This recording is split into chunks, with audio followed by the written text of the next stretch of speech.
Blog Talk Radio.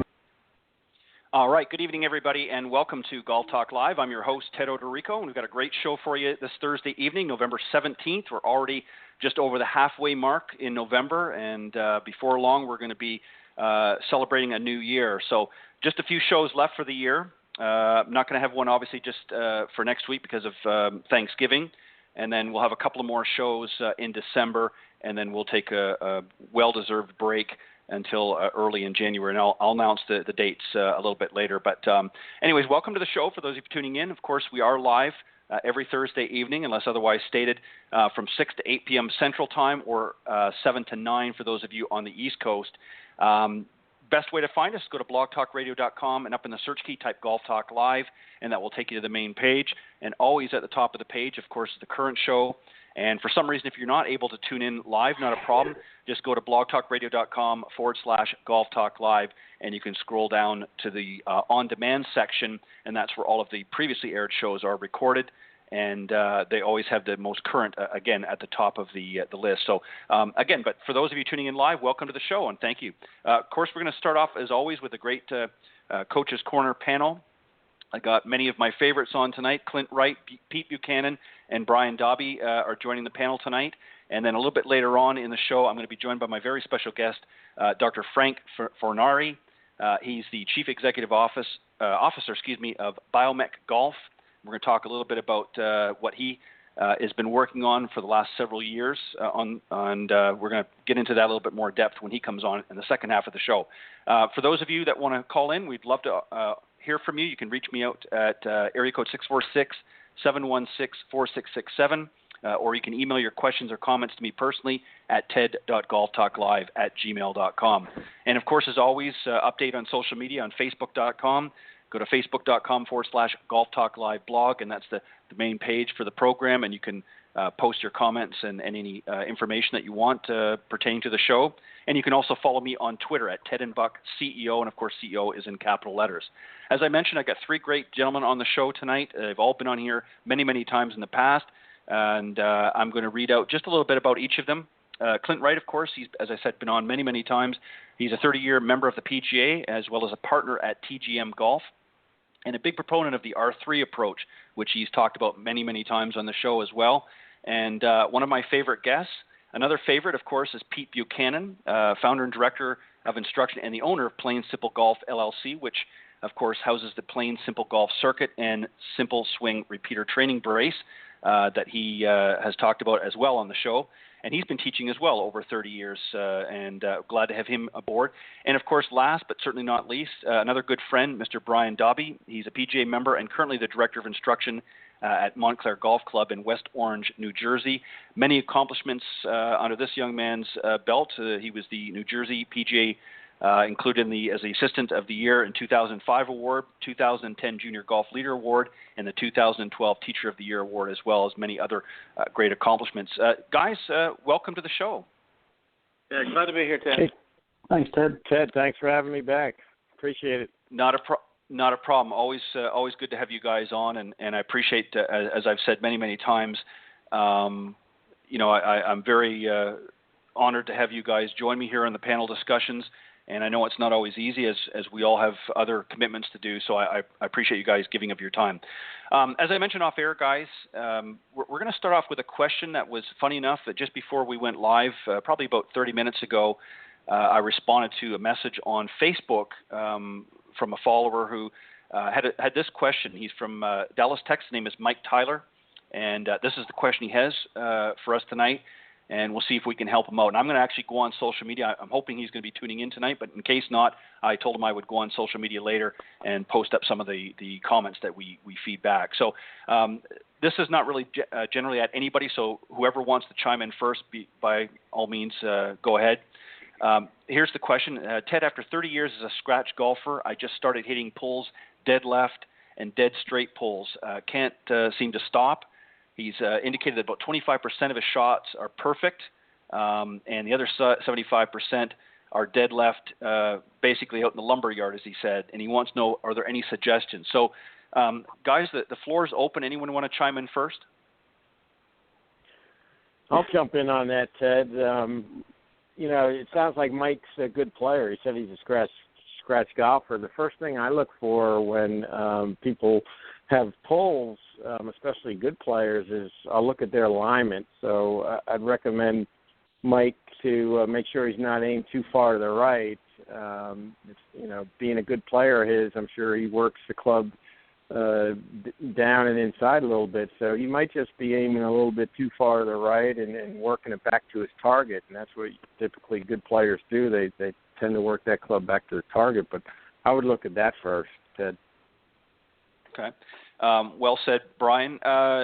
Clint or Pete, anyone want to jump in as well? I've got some thoughts as well I want to share, but I'll let you guys go first. Clint? Pete, go ahead. Yeah, go ahead, Pete. Well, I think one of the things you would look at too, good players, tend to have some pretty good movements going on. A lot of times, they can carry the shoulders and the club together on the through swing a little bit too matched, and so he could be getting the path a little bit outside. Along with the other point of alignment could be it. But I've seen a lot of players who, just all of a sudden they begin to match the shoulders and arms in a move in the downswing, and they begin to start swinging a little bit, from out to in. And so, we'd also have to look at, if the divots are getting deep, and we know it's getting a little bit steep on that regard too. And so, just to be, looking at, the contact itself, and I think some of the things you could do is just, get a visual of the path he wants to swing the club on, and take some practice swings, use some alignment sticks, and just get himself back into, getting the club in his visual, where he wants to swing it. Again, well said. And Clint, I know you've got some thoughts as well. How about sharing them? Well, I wouldn't argue with anything that was just said. I mean, I think it could be a number of things, but you don't want to start guessing. I think he's got to take a look at all those. But I'd get it on video from behind it to see if he's got the club going outside. A lot of times you see a good player that's trying to make sure he can get the club down and inside, takes the club outside some. But I know when I start doing that, I tend to have my backswing gets a little too short. Shoulders don't get fully turned. So on the downswing, my left shoulder's off the line too early. And that's going to open up for a pull. Right. So I would maybe get it on video and make sure that when he hits the good shots compared to the pulls, that his backswing and turn is matching up. He could be getting a little short, and more. Good players tend to have, like you said, a little bit of alignment problems. We all do.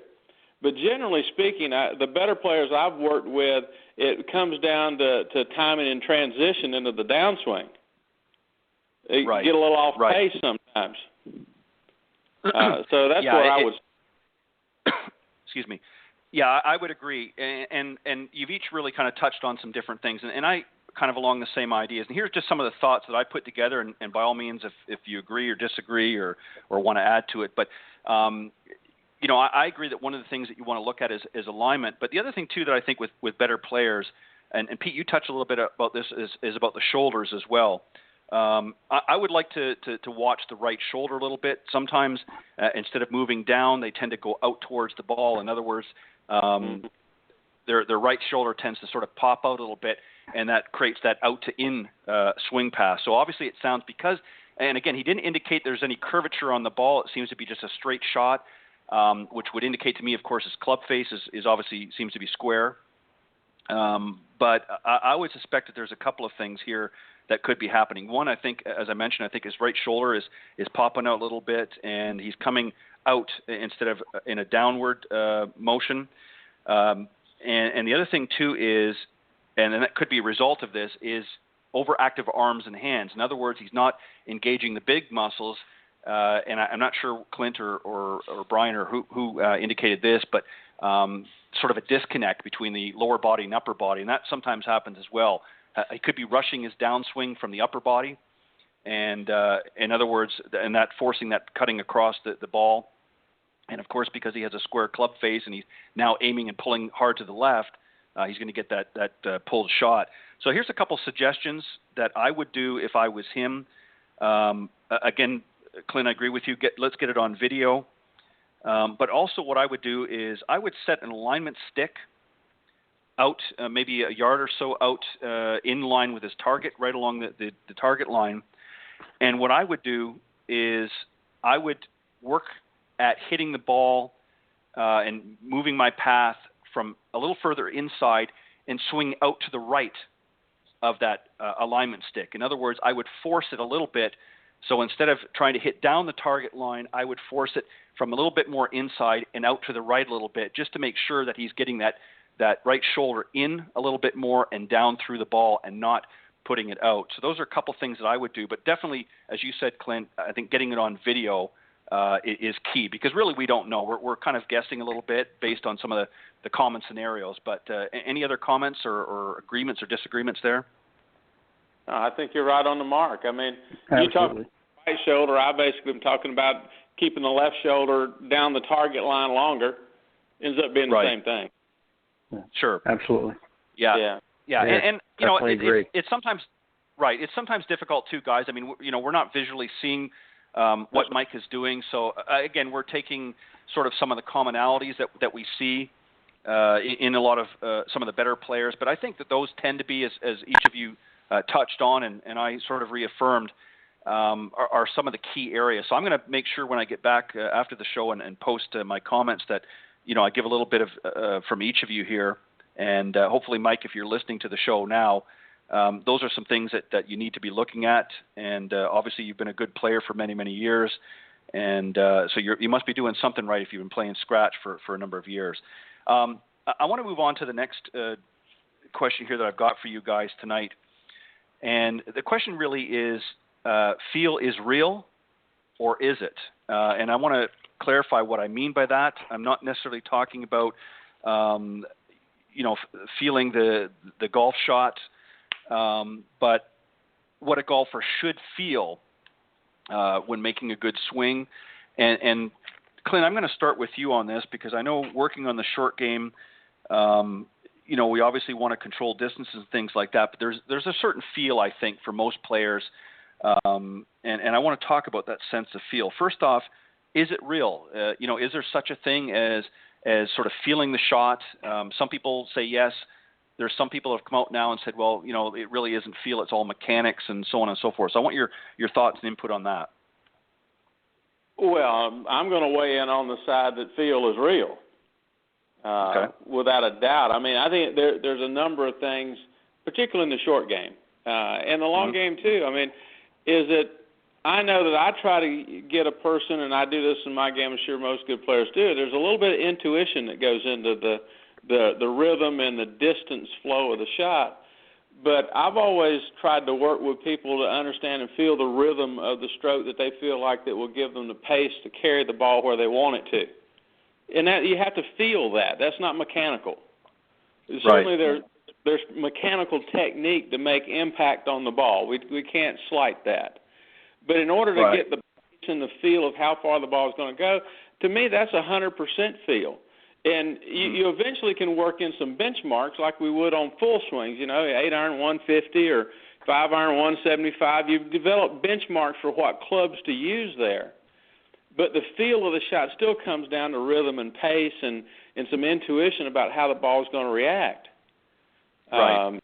So to me, what I try to physically feel in my stroke, is the rhythm and the pace of the swing, particularly in the short game, to feel we use some real general terms here. You want to kind of feel the flow of the shot and the momentum of the club coming through towards your target that basically will give you some intuition and feel on how far that's going to make the ball carry. Right. So right. My feel aspect is rhythm and pace. Yeah. So well said. I'm on the real side. Okay. Pete, same question to you. Feel is real, or is it? Let me just clarify a couple things here first before I get you to respond. And the reason why I ask this is because, I think we all know this, when you're dealing with different golfers, if you've got, as example, if you've got two golfers that may be making the same move in the swing, yet have a totally different feel. It feels different from player A to player B. So I think as coaches and as teacher professionals, it's up to us to sort of help the student translate either a visual or verbal instruction into feel. So we need to be asking the students, what it feels like to them. What does that particular move or that shot feel like to them, as opposed to us sort of saying, well, this is what it should feel like. Do you want to answer it from that perspective, Pete? Well, sure. I'm on the real side too, but I'm a big time visual person when it comes to instruction, a cause and effect off of ball flight, and so many times, it becomes a visual aspect first of trying to see what they're trying to do, looking at where the club's going to go, what position they're going to put it in, and then working those visuals into a balanced swing. And a lot of this feel for me is balance. It goes a lot with the rhythm that Clint was talking about, but I'm more of working those two together with visual and feel and real, all together in the same thing, and getting them to understand what they see, because a lot of times when you're trying to change something, they're going to make swings that, in their own words, are going to feel different, but they're getting the ball flight they want.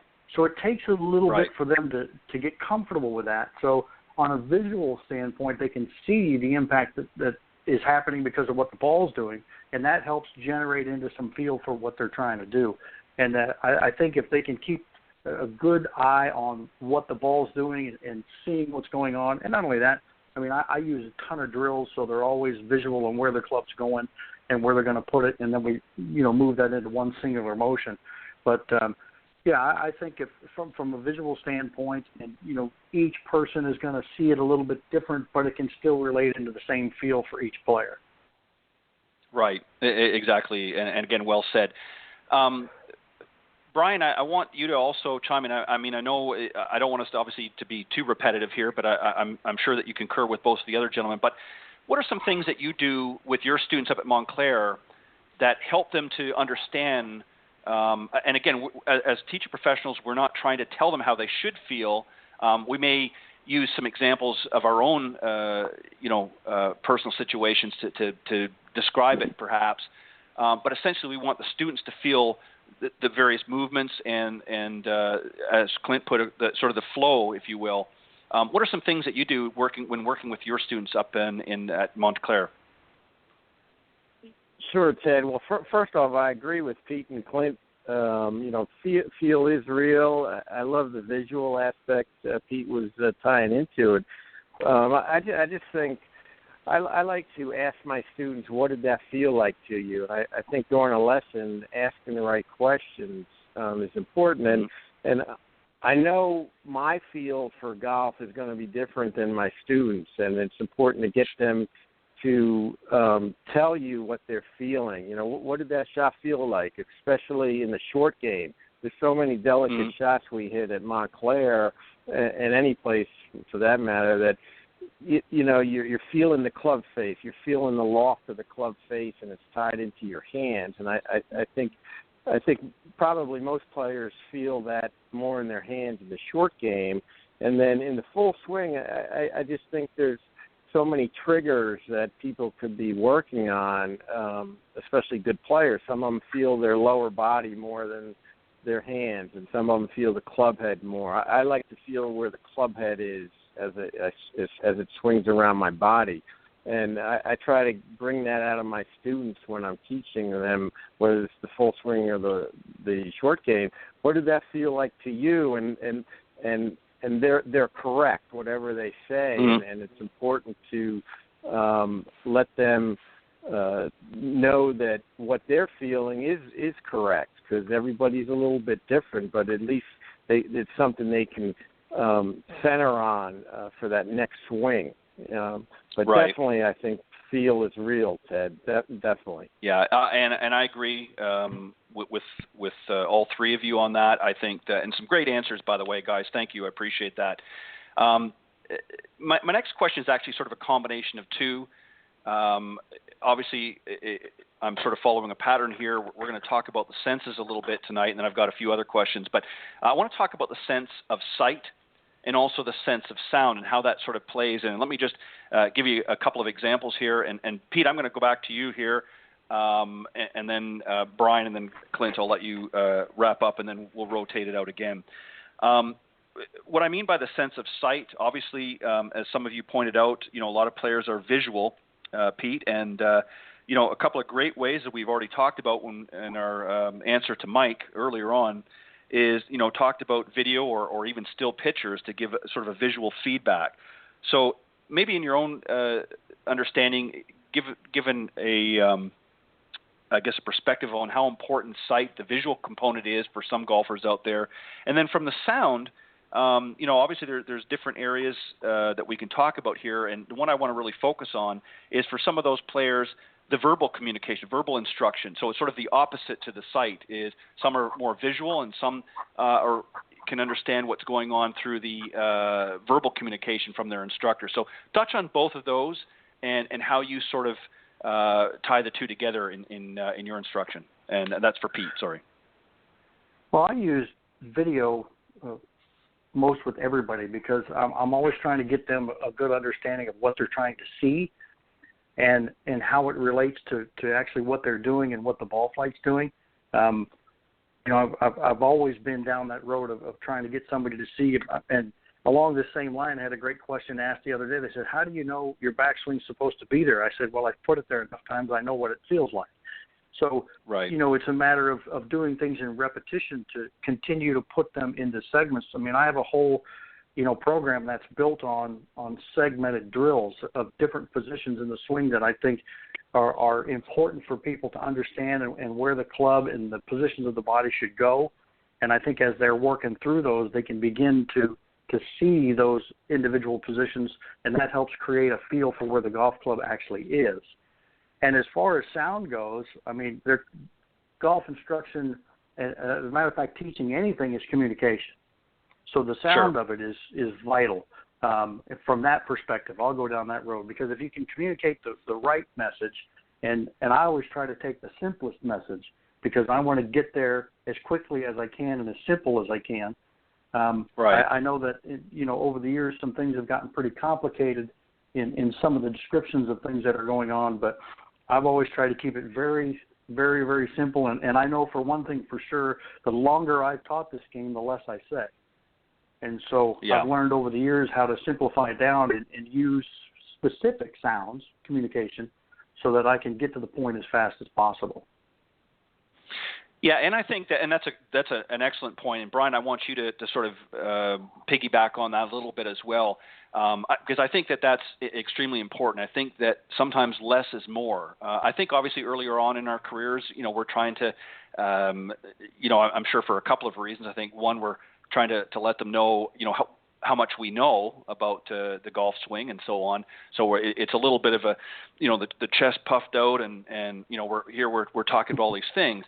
But unfortunately, sometimes, when the student's eyes start to glaze over and too much information is being fed to them, then we sort of defeated the purpose. So, Brian, I want you to touch a little bit about sight and sound. Again, how important are both of those in some of your teaching? Sure, Ted. Well, let's start with sight. And I like to use my video camera a lot, especially with beginning golfers trying to get their motion to look like a golf swing. And if you ask any player that's never played the game before, and if you showed them a picture of a pro swing or a 36 handicapper swing, they're going to be able to look at that and say, that's what I want to swing like. They'll be able to pick out the good swing. So when I'm teaching a new golfer the movement pattern. I want them looking at themselves a lot as we make changes and say, what do you think of this? How's that look to you? And their feedback is telling me that we're making progress here. They're saying, oh, that looks good, and they can see how their arms and body are working together, how their balance is getting better. So I think that's really important during a lesson. And then tying in what they're seeing and what they're feeling. It goes hand in hand. And then concerning sound, I like to ask a lot of questions during a lesson and ask my student, what made the ball go over there? Or how did you create that ball flight? Okay, let me see you make the ball go the other way.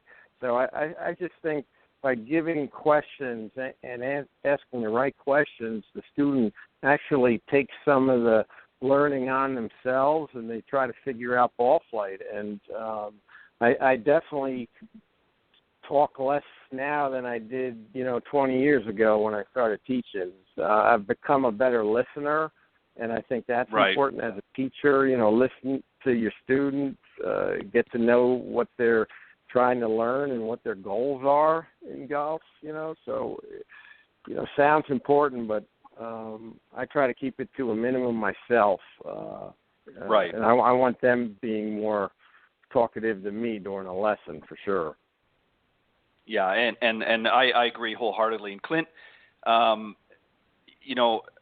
want to ask you from a slightly different perspective. Certainly want you to chime in on both of those, but I want to add to sound.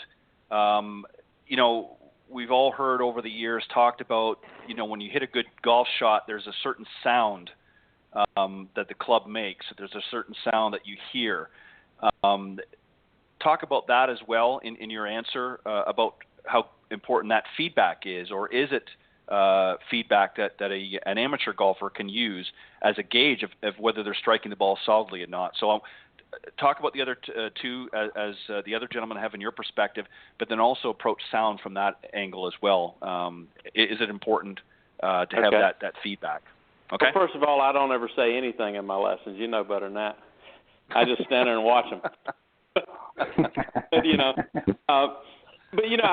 To get into that question first is I think it kind of depends on the player you're working with. With a beginner, I think the visual of, kind of going into the positioning where they want to be, and then come back to your original question tonight about feel, all right? I want you to feel what that is, how we got there. I want you to feel that movement to that spot. And so I think that the visual for the beginners is more important maybe than for the advanced player. Right. Because they really don't know what a good position looks like. So you need to show them either in pictures, show them their swing, let them take the club wherever you wanted them to take it to, and then reposition them. Get it where it's fundamentally sound. We all know that everybody swings differently, but there are obviously some technical aspects that's fundamentally sound that they need to get to find out what their swing is going to eventually be. With a better player, sometimes it's a matter of just pointing out the fact, hey, you're lining up too far to the right, or you're lining up left, you're not square. Just little things of tweaking them back into the proper areas, and I think sometimes that's a little bit more verbal to point it out to them. Now, as far as the sound of impact, personally I think that I relate more to the fact of the feel in my hands when I make solid contact. We all know the difference, okay? Right. We all know that what a clinker sounds like and what a real good solid shot sounds like. So I guess it's important just simply from a feedback standpoint, but I think it has a minimal feedback compared to what the ball feels like coming off the club face that's related up through the shaft into your hands. I think the feel of impact is more important than maybe the sound of impact. Right. But back to the original question, I think it comes down to the type of students you're working with on whether it's more verbal or visual. Yeah, and I think you're exactly right. And thank you, all three of you again, for some great answers. I think just to sort of wrap up this part of it, I think taking videos of your students, in my opinion, is paramount, because there's a lot of things, even though, we've been sort of taught to visually on our own to see, some of the errors of their way, for lack of better terms. But part of the problem is that the golf swing is so fast that you're not going to pick up even sometimes the most subtle things. Now, certainly as time goes on and you become a more experienced coach or teacher, you are going to be able to see those things. But one of the great things about video, and I'll give you a good example. I took somebody out a couple of weeks ago here, and, to the sort of the naked eye, everything that he's doing looks pretty good. But when you slow down the video, in fact, what I do is I will go frame by frame. I will literally go from when he addresses the ball, and I'll back it all the way up to the top and then back it all the way right through.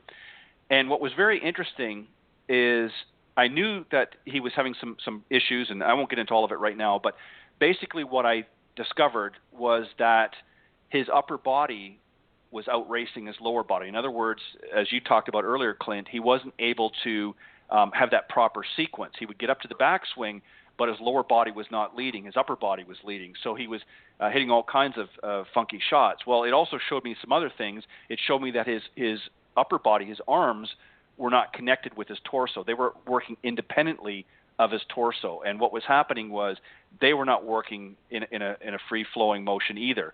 So there were a lot of other things that were going on. And what that also does, too, what I find is when a student is making some good shots and I can show them that on video, they've now got two things. They've got the feel of the good shot, and then they've got the visual to back it up. I can say, okay, well, that felt good in that shot. Okay, let's take a look at the video. And they can see what their body is actually doing. And I do that conversely when they've hit a bad shot. I'll let them see the video, and I'll say, okay, here's what happened when you hit a bad shot. Look what the different points that we're going to go through in the video. And then they can also feel, okay, yeah, that did kind of feel disjointed. So I think the visual and the feel, and then also the verbal instruction is paramount. And I think, again, as you guys pointed out, I think what we need to do is once we establish whether they're more visual or somebody that needs more verbal instruction, I think we have to sort of put the ratio, maybe for somebody that's more verbal instruction, we don't necessarily have to be as visual with them per se as somebody that's more of a visual learner. So again, you have to understand, and Brian, as you talked about, by asking some of these questions up front and getting a better understanding of our students and listening more gives us a better perspective. So great answer, guys, and hopefully I sum some of that up a little bit better. And I'm going to shut up now and let you guys do some more talking. So here's our next question, and this sort of falls in line with everything we've just been talking about here tonight. Is teaching golf getting too complicated? Clint, I'm going to start with you. Yes or no, and either way, why? So is it getting too complicated instruction, do you think, in your opinion? Well, that's kind of an interesting question. I think it comes down to the instructor. I mean, you can make it very complicated. I mean, you can have all the bells and whistles and the launch monitors and 4-angle video cameras in your indoor facility, and check make sure all the spikes are level. You can make it as complicated as you want to. But I truly believe that as instructors, we need to try to make it as simple as possible. Right. To stay, particularly with the average player out here. I mean, if we can just kind of stay with the real big things they need to do to play reasonably good golf, I think that's a very simple thing, guys. You got to remember, it's a ball and stick game. Yeah. It's really not that fancy of an idea. I mean, if you read the rule book, it says you just hit a ball in succession of strokes until it's holed. It don't say how you got to hit it. You just hit it. Yeah. So if we can stay and make our goals as instructors of trying to wrap our students into the big picture, I think it is much simpler than sometimes that we teach it. We often get trapped into being kind of nitpicky about this, that, and try to sound, like you said, puff our chest out and prove what we know. Right. But in reality, I think it comes down to the instructor. Now, I truly believe that it's a choice that golfers as players and golfers as we are as teachers of the game, we make some legitimate choices on whether we're going to keep it simple or whether we're going to make it complicated. And the more I think we can keep it simple, our students have limited time to practice, most of them, so they have to focus their attention on the big picture. So I think it's, with all the technology, I think from the time I started teaching now, it's much easier to make it complicated than it was 30 years ago. Right. You know? And I agree. And I want the listeners out there to not misunderstand what we're talking about here. And I've said many times, I think there's a place for some of the technology that's out there and some of the different theories that have been worked on, and I'm all for it. I think it's great. It gives the instructors a better grasp of things. Pete, I know that you obviously use different equipment and things like that in your teaching, and obviously in addition to video, but also your swing brace and so forth. So it's important to have some of that technology and some of those training aids available. But I like what you said as well earlier about keeping it simple. And I think that, at a high level of instruction, and what I mean by that is when you're working with a higher level player, maybe a tour player who understands all of the fundamentals, I think you can afford to get a little bit more technical and a little bit more involved in some of the training aspects because they already understand the basics. You don't have to keep it simple with them. They're looking to elevate at a much higher level than many of our amateurs are. So, Pete, what about your thoughts? In some ways, do you kind of concur with Clint? It can be too complicated at times for some of the amateurs? Well, there's no question it can be too complicated. I mean, I agree with what he said. It depends on the instructor. My background, I was fortunate enough to spend some time with the John Jacobs schools and spend some time with John himself. And John only knows one way to teach, and that's simple. He doesn't know any other way. As a matter of fact, everything he does is simple.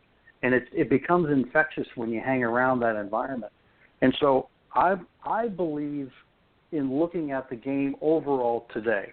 I think the golf swing has moved to too much coordinated body sequencing, and it's moved away from cause and effect.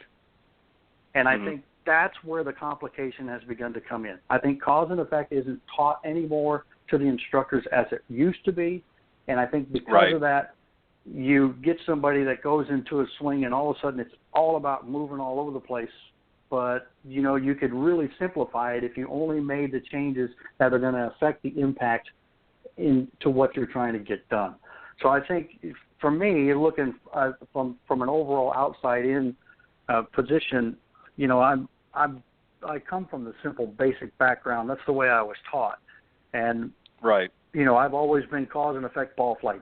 That's how I do everything, and I use the technology. I use it all, but I use it only for getting to the basics of what's going on, and then I keep it simple as I bring it to each student. But to me, I think it's my opinion, obviously, but I think it boils down to, I think cause and effect has been pushed aside, and I think if it comes back, I think we'll find that it'll turn towards being a little bit more simple than it can get.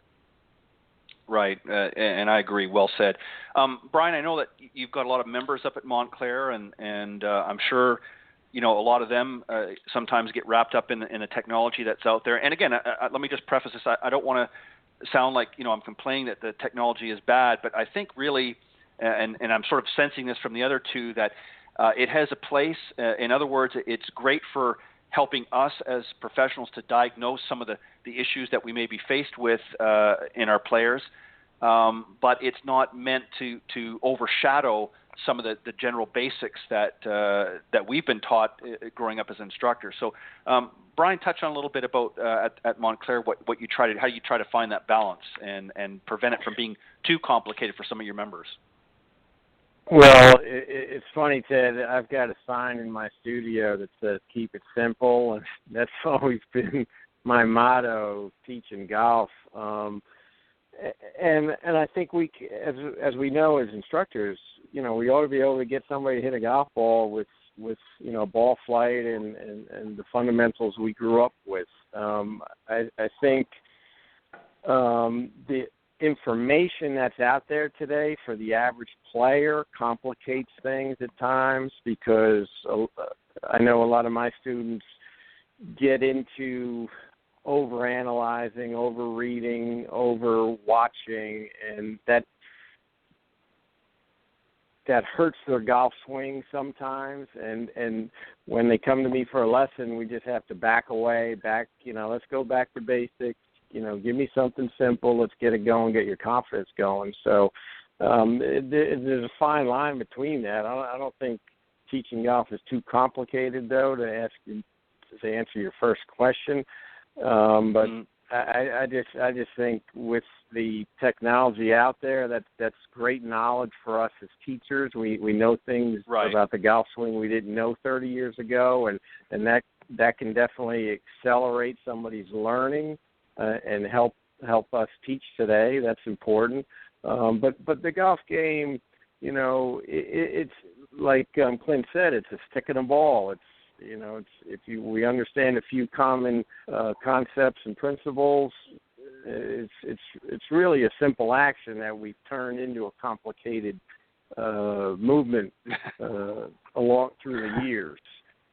But I try to keep it as simple as I can in Montclair, and anybody that's taken a lesson from me knows my style, and I just try to keep it. I try to get it as simple as I can. Right, and I agree with that as well. And again, we're not trying to say that the technology and some of the things out there that we're seeing in the industry today don't certainly have a place. But I think that some of the advanced areas in the golf swing today that we see, and some of the formulas that they're working with, really can be better applied, I think, to some of the and it's good. I think it's as you pointed out, Brian. I think it's good that we're seeing things, that maybe we didn't understand about the golf swing 30 or so years ago. But at the same time, I think there's a danger that we get the students too wrapped up into it, and if they're not sophisticated enough, and what I mean by that is if they're not advanced enough in their game to be able to sort of, address some of the things that we can get into technology with, then it becomes complicated for them, and they get frustrated because they just can't get it. It's kind of like, taking, a general math student and then, putting them in extremely advanced, advanced class. It's not always easy to make that transition. So great answers, guys. Another question I've got for you guys, and Clint, I'm going to start back with you if that's all right. My question is it normal for beginning golfers learning to elevate their game to get worse before they get better? Is that sort of a normal trend, do you think, for beginning golfers particularly? That for those that want to, become better players, is it pretty common for them to get a little bit worse before they get better? I've had that question asked to me before. You asking me? Yes, Clint. Sorry. Okay. I don't quite see it that way. I mean, a beginning player is not going to be very good anyway. Right. Generally speaking. So there's probably not a lot of room for them to get worse. Right. Now, I could see where maybe an intermediate player that has got some established scoring pattern that wants to go in and improve their technique or improve their fundamental, positioning. Now, they may see a drop-off in their scoring in a transition to taking a different approach to making ball contact. I could see that. Yeah, okay. But as far as just a ranked beginner, I just don't see where there's much room for beginner to get worse. Right. And certainly an advanced player would most likely see a small drop-off when they're trying to take a new move to the course. Maybe the confidence is not quite there yet. Right. So I could see that, but not from a beginner standpoint, no, I wouldn't think. No, and I would agree with that as well. And I think, Pete and Brian, you probably agree along those lines as well, guys? Oh, I think I definitely agree with that, especially for beginners. They're starting out with hardly any ball flight at all, and I think they should be able to improve more quickly with some good instruction. Get them hitting the ball better and get their confidence going. They should definitely get better sooner, I think. Yeah. Right. Than worse. Right. Right. Pete, I want to ask you a different question here. Just, again, trying to not be too repetitive here. I think it's a fairly straightforward. I think you probably agree with what the other two guys just said on the earlier question. I think that, beginning golfers, obviously we're looking to see quicker improvement. And as Clint pointed out, maybe when we get to our intermediate golfers who have a little bit more skill involved, maybe they're being taught a specific move or what have you, might see some drop in their scoring in that. But the question I want to ask from you is, we've seen this methodology before, and I want to get your thoughts on this. The pros and cons of teaching golf from the finish position to address. And what I mean by that is that the golf swing in reverse. What are some of the pros and cons of teaching somebody from a finish position back to the address position? Is that a good idea to teach students like that? Well, it's an interesting question. I don't do it that way because, to me, I think if everything else is done right, the finish will take care of itself. I've always taught it that way.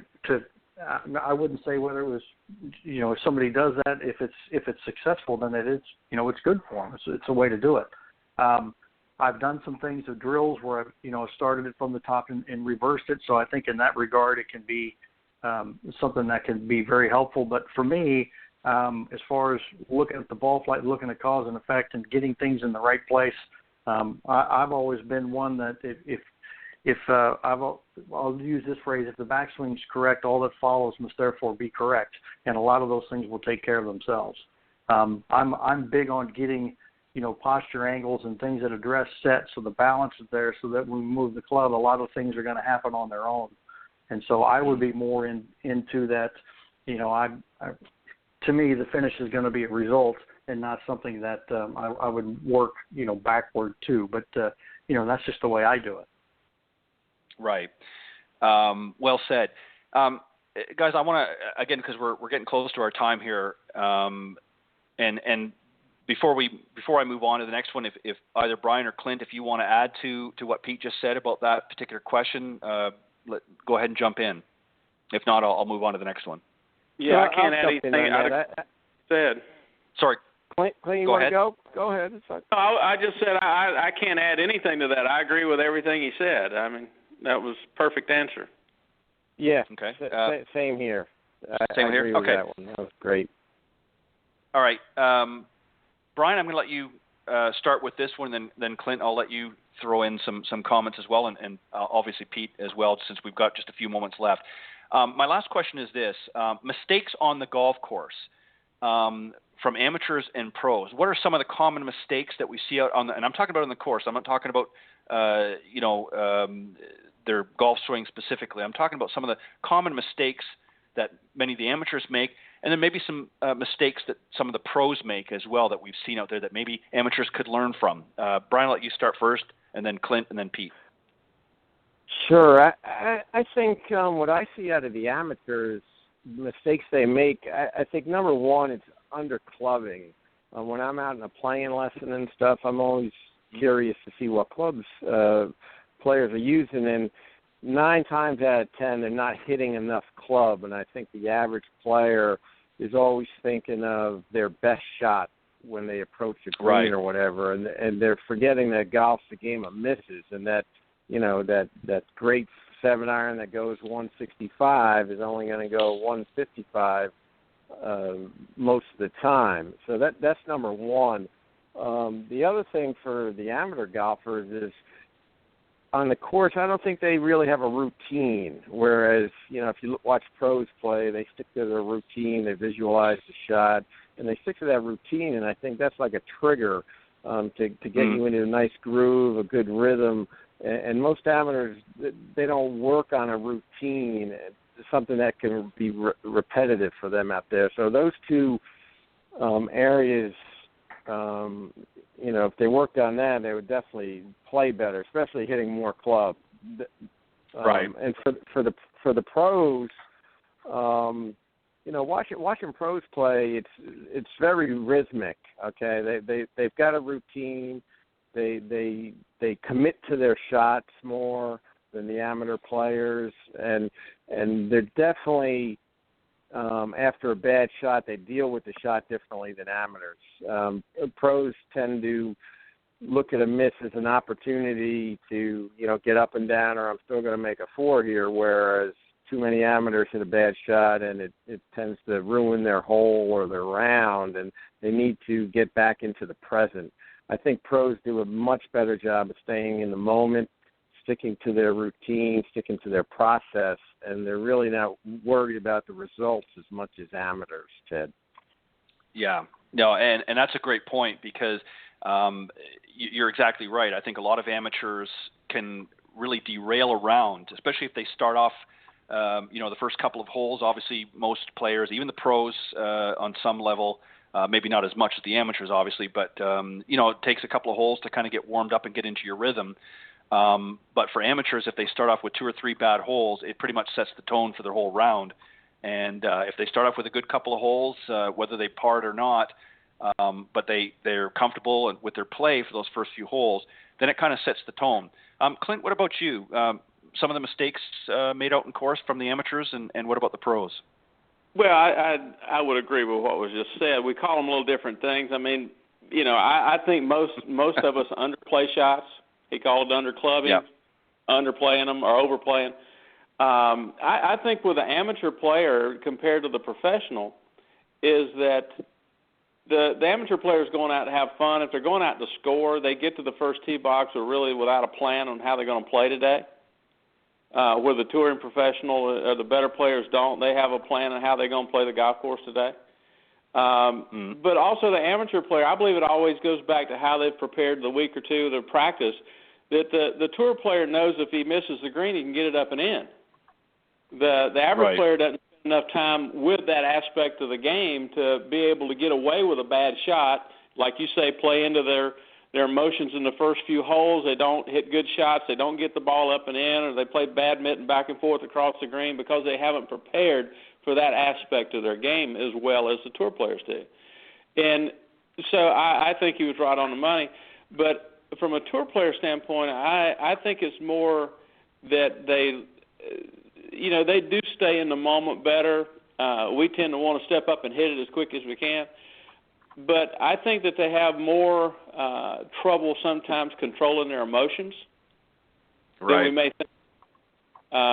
They have a caddy there that's trying to help them do that, but I think that they know how to hit the shots. They could stand on the practice tee all day and hit that 7-iron just the way they want to. But in that moment, like was just said, they stay in the moment. But sometimes that moment is too big for them. Mm-hmm. And they don't quite control their emotions, or maybe the adrenaline's flowing too high. That's an emotional issue. So I think the biggest mistakes the tour players make is simply getting out of that moment and letting the moment of where they're standing take over their game versus them controlling themselves and staying in that moment as it would be at any time. That's a great answer. No, you're exactly right, and I like that because you're right. There's obviously, we know that there's a difference between your amateurs and professionals. That's why they're playing in the level that they're playing. But there are certainly differences to the mistakes. As we pointed out a few moments ago, with the amateurs, it kind of sets the tone for the round. With the professionals, it affects them more emotionally, I think. And that's not to say that emotions don't get high with our amateur players, but they're expecting not to play. Sometimes they actually do to their own detriment. They get out there knowing that they maybe haven't been hitting at the range very well the last few times out, so they're kind of premeditating what's going to happen out in the golf course. Pete, just some final thoughts along that lines. I think with the amateurs too, one thing that I would like to see them doing that I think the pros do is they know where they're going the next week. The pros know that they're playing, such and such tournament next week. They know the course that they're going to be playing on. If they've never played there, obviously there's a bit of a disadvantage. But if they've played that course before, they can sort of get a game plan, and they know what conditions tend to be at that particular area. If it's a link-style course, or if it's a traditional course, if it's on a coast, or inland. There could be, weather issues or wind could be a factor depending on what the circumstances are. So they'll better prepare themselves. Amateurs tend not to do that as much. They get out there, they could be playing, as Brian, as you've got members up at the Montclair Club, they're playing that same course. They should, after a while, have a better understanding of how to prepare for it. Pete, what about along those lines? Would that be a fair assessment as well, that the pros are preparing a little bit better, knowing the course is going in better than what some of our amateurs are? Oh, without question. Even just showing an amateur what a tour player's yardage book looks like. I mean, it's just they're so prepared for what they're doing. I like what Clint said. Amateurs go out there with no plan. They don't look at the golf course and set it up for what they're doing. A lot of times for my high school players, I will actually go on Google and actually get the exact holes so I can see them in a picture, and we'll plot a plan to play each individual hole, giving them a routine to go through and what they're going to do on each one of the holes. And I think a lot of times with amateurs, I think they think of the consequence before they hit it. They're already saying, if I miss this putt, I got to buy lunch for the third Saturday in a row. They're already putting, that pressure on them. So they're already lost in what they're doing because they're asking themselves or looking for the miss. Where the pros don't do that. I mean, they see the shot, they know what they want to do, and they go to pull it off. But I think a lot of times too, and I see this in a lot of because I'm working with some tour players that they're on the lower tours. And I think too many times they try to play too many different shots. And I've got one in particular that every time there's a double bogey on the scorecard, I say, I bet you tried to hit a draw off the tee, didn't you? And every time he tries to hook one off the tee, he makes a double bogey. And, it's just that mindset of, I've got to shape that shot. I got to shape the shot. The hole goes right to left. It goes left to right. Well, if you're playing well, that's one thing. But too many times I think they try to play too many different shots, and I think it ends up trying to get after them in that round. So, but definitely with the amateurs, I think if they could get a plan together, I think it would really help them. Pete, that's an excellent point that you just made about, and I agree. I think even at the particularly at the pro level, a lot of the young guys coming up on tour now. I remember reflecting back to players like Jack, Nicholas, and others. Jack had a specific shot in his bag that he knew he was comfortable with. He knew that he could, pull it out at any time. And that's what he stuck with. That's what he knew. And he adapted to the course conditions, of course. But if a hole didn't favor his eye in that, he didn't try to bend, a shot in a different direction that he knew he was not going to be successful at. So he would play the hole to the best of his ability and move on until he got a hole that suited his eye better. And I think that one of the things, if I was to have a criticism about some of the professionals out there in today's game, is that they're trying to have too many shots in their bag. And they're really not mastering any. They're certainly good, don't get me wrong, but I think you should have, be a master of one as opposed to a master of none. And I think that, if you can recall it, Tiger had that stinger that he would hit off the tee. So if his driver was, which quite often would happen, was not hitting the fairway, he would pull out his 2-iron, and he'd hit that little stinger down there. It would keep it low, and he'd still get plenty of distance, for most of the holes that he was playing. But it was a controlled shot, and he knew the outcome of that shot every single time he hit it.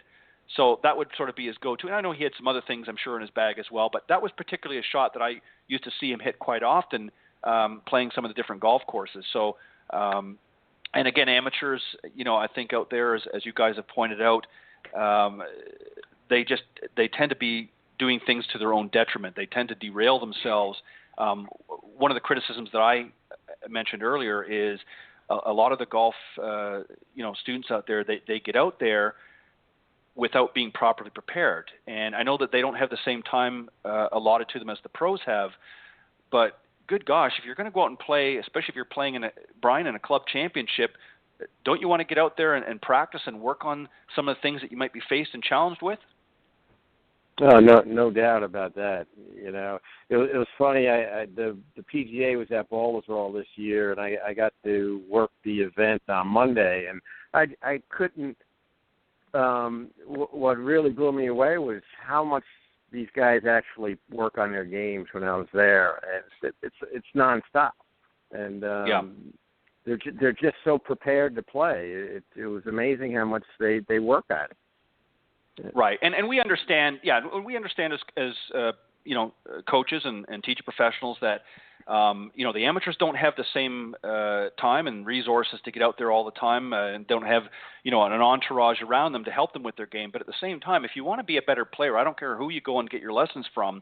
If you're not willing to put in some effort and time, as we've talked about many times, guys, on the show, get out there and practice with the purpose, then you're never going to become a better player. You're just, you're spending money for nothing on lessons and so forth, and on expensive equipment that you're not really going to, ever become a better player if you're not willing to put some practice time in.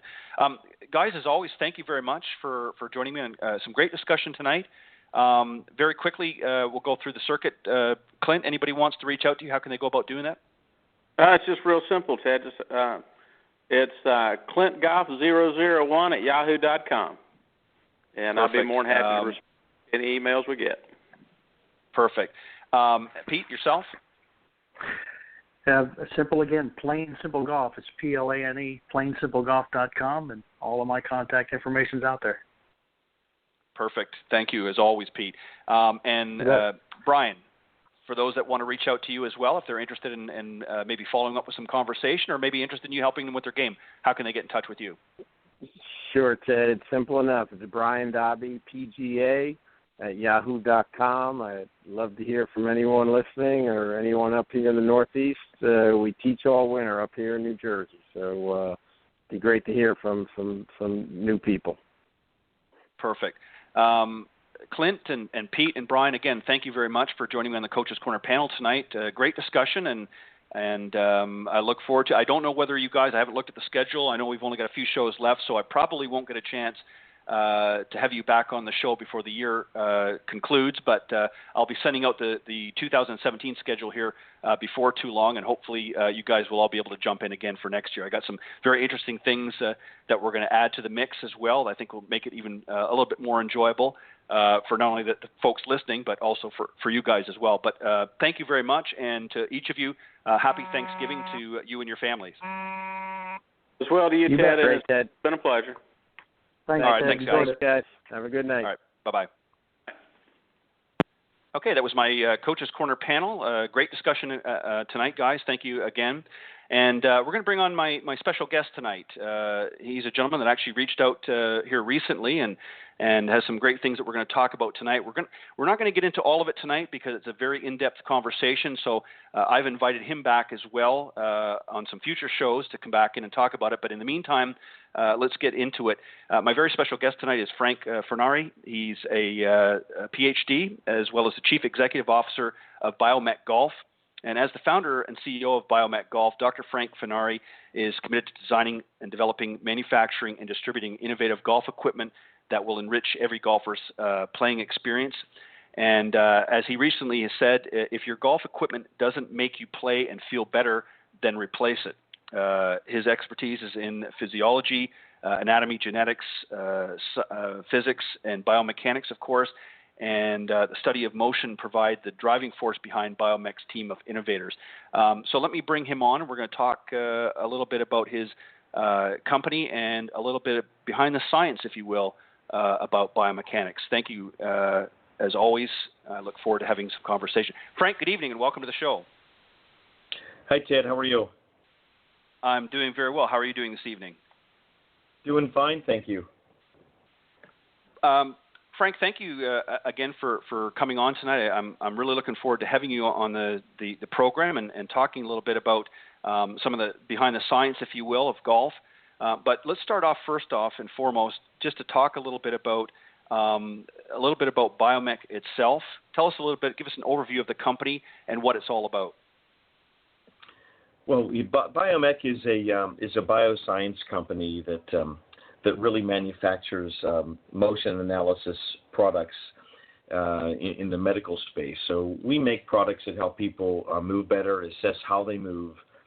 For instance, if you have a knee replacement and you need to rehabilitate, we have products that can help you rehabilitate, send information about the proper motion and movement back to your orthopedist, back to your physical therapist, products like that allow your motions to be analyzed anywhere you are, very affordably and very accessibly. So a number of years ago, we decided to take a look at developing some of these products in the sports arena and decided we would delve into golf.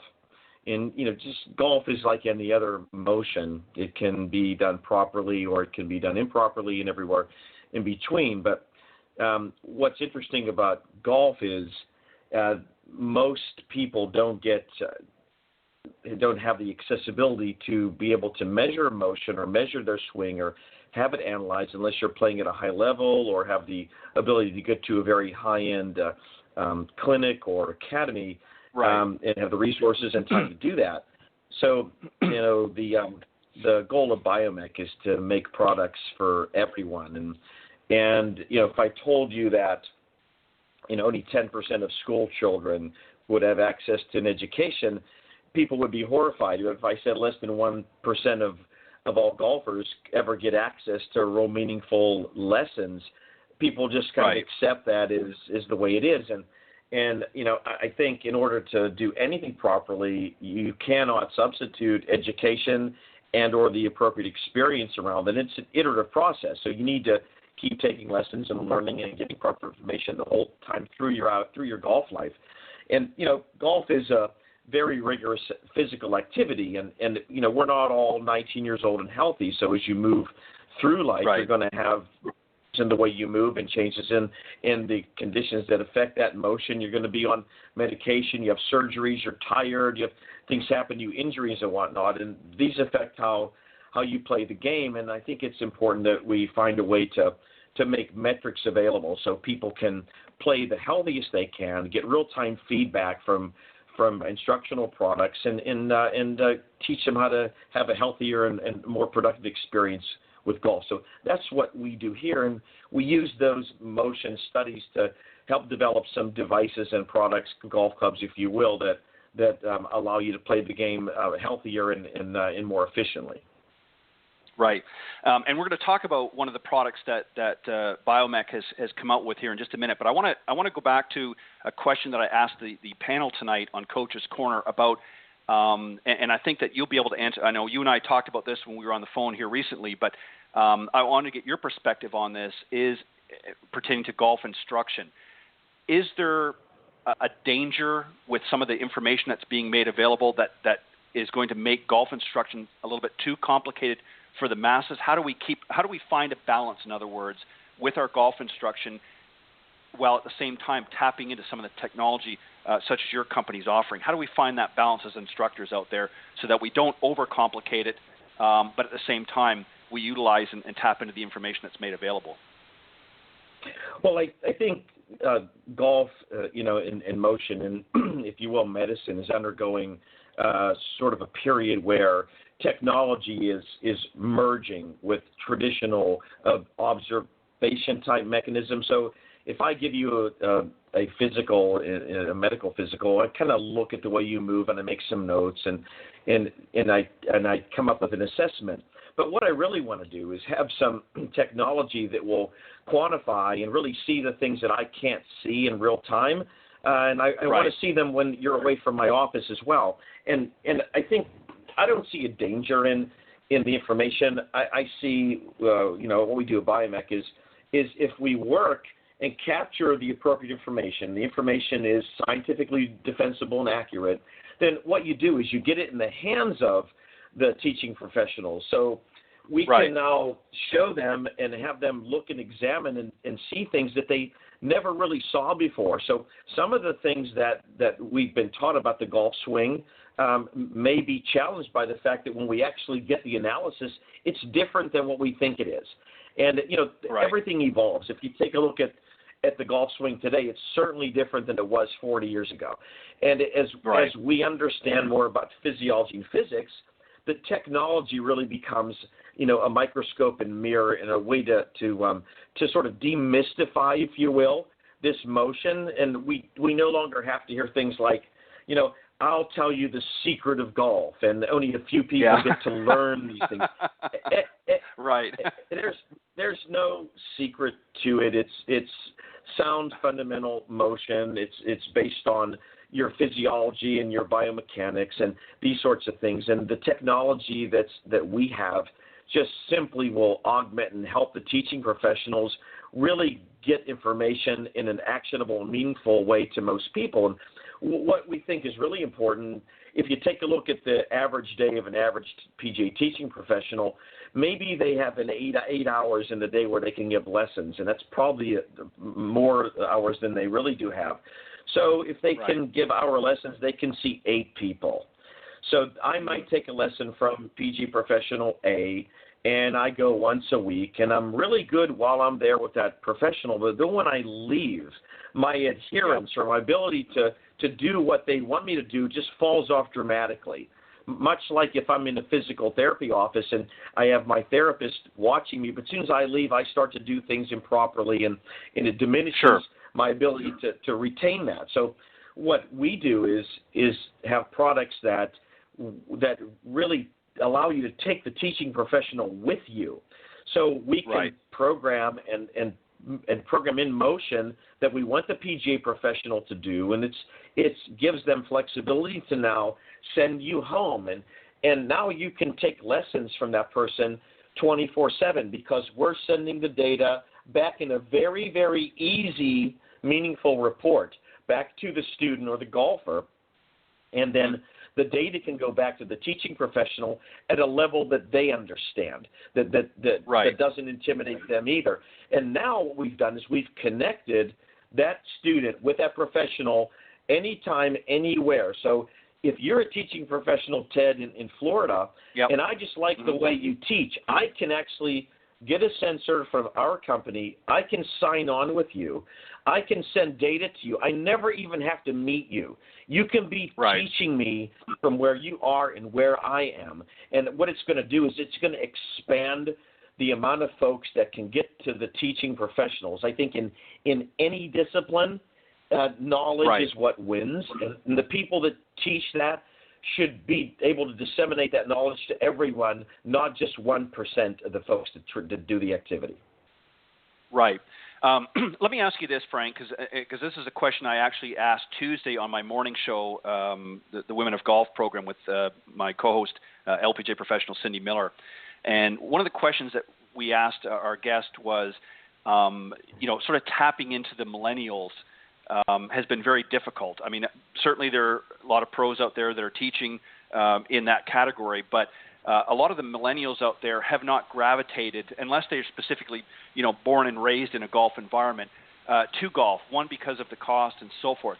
Do you see what you're offering through BioMech as an opportunity to tap into a generation, if you will, that is very technically advanced and allowing them an opportunity to get exposed to the game through your sources that maybe otherwise they wouldn't have been as eager to do because they're not ready to go to the golf course yet. So in other words, let me rephrase this. Do you see your application here through the sensor as a way of them, as you said, dealing with a professional of their choosing anywhere essentially in the country or around the world without actually having to meet them, get a sense and feel of what it is they want to do, and then maybe progressing from that point? Is that an application that you see happening and a way of tapping into that millennial market? I think that the technology, whether it's our sensors and our ability to do this in golf or whether we do it in any other discipline, is the only way that you're going to get people to do anything. We live in a world where we're now connected by all this evolving and emerging technology.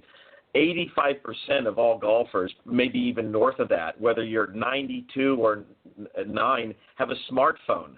They have an email address. They surf the web every day. They're on Facebook. The face of the way we interact is much, much different. And in the world we live, everybody wants something personal. They want it now. So what we do is on the heels of that, that movement. This these products that we have are personal. The data that you get from our products is your golf swing.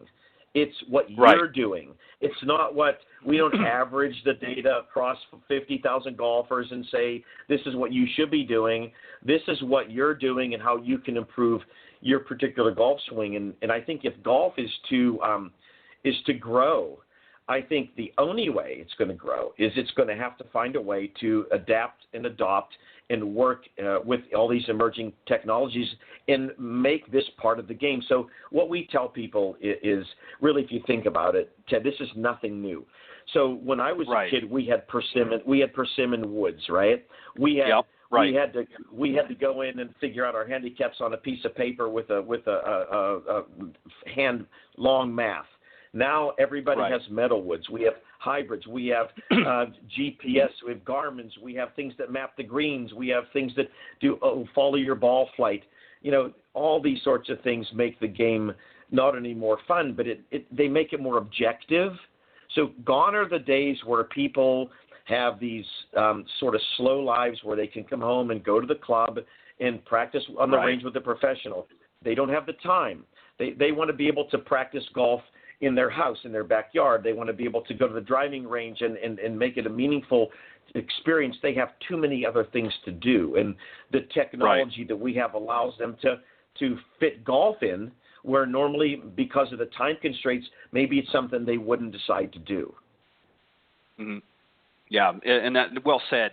And I agree with that. I think that in today's environment, and again, it's really transcending all age demographics, but people just don't have as much time. You're right. I mean, that's why you're seeing a decline in memberships with a lot of the traditional member clubs and that, because people just don't want to, have that responsibility of sort of being involved in a club. They just don't have the time for it, so they don't want that commitment.